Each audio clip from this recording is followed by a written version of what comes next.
நல்ல நல்ல பிள்ளைகளை நம்பி இந்த நாடே இருக்குது தம்பி.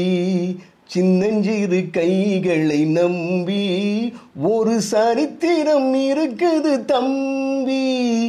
நல்ல நல்ல பிள்ளைகளை நம்பி இந்த நாடே இருக்குது தம்பி. அன்னையிடம் நீ அன்பை வாங்கலாம், தந்தையிடம் நீ அறிவை வாங்கலாம். இரண்டும் இருந்தால் பேரை வாங்கலாம், பேரை வாங்கினால் ஊரை வாங்கலாம். நல்ல நல்ல பிள்ளைகளை நம்பி இந்த நாடே இருக்குது தம்பி. ஒரு நாள் அதிகாலையில் வார்த்தை சித்தர் வலம்புரி ஜான் இல்லத்தில் தொலைபேசி ஒலிக்கிறது. ஒரு சிறுமி அந்த தொலைபேசியை எடுக்கிறார். யாருங்கய்யா பேசுறது? அந்த சைடில் இருந்து நான் எம்ஜி ராமச்சந்திரன் பேசுகிறேன் அப்படின்னு சொல்லி ஒரு குரல் ஒலிக்கிறது. அப்படிங்களாயா? வலம்புரி ஜான் இருக்காரா? இல்லைங்கய்யா, அவர் வெளியில் போயிருக்காருயா.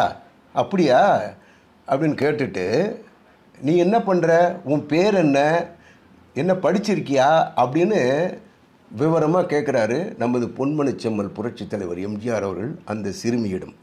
இவர்கள் ஒரு அரை மணி நேரம் அளவுலாவுகிறார்கள். இல்லையா, நான் படிக்கலையா, வறுமை, அதனால் நான் வேலை செய்ய வந்திருக்கேன் ஐயா வீட்டில் அப்படின்னு சொல்லியிருக்காங்க.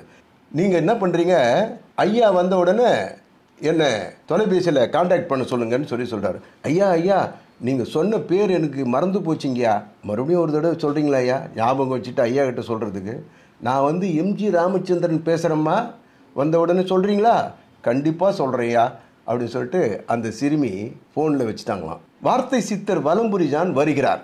வந்தவுடன் அந்த சிறுமி, ஐயா யாரோ எம்ஜி ராமச்சந்திரனா ஃபோனில் பேசினார், உங்களை வந்த உடனே பேச சொன்னாருன்னு உடனே வலம்புரி ஜான் அவர்கள் நமது தலைவரை தொலைபேசியில் அழைக்கிறார். நமது தலைவர் என்ன சொன்னார் தெரியுமா?